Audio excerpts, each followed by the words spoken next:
जय श्री कृष्ण। ब्रह्मा जी ने वास्तु पुरुषों को प्रीतिपूर्वक वरदान देते जे कौन प्रकार निर्माण कार्य आरंभ पूर्व वास्तु पूजा एवं वास्तु देखा निहाती जरूरी अटे।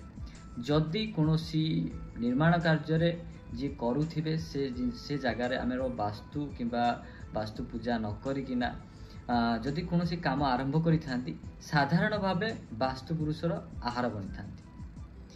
तेणुक यही जिनस ब्रह्माजी वास्तु पुरुष को कही आपण मैंने जानी जे बहुत सारा समस्यार सम्मुखीन आमको होगापाई पड़ी था जिते बड़े आम कौन निर्माण कार्य आरंभ कर।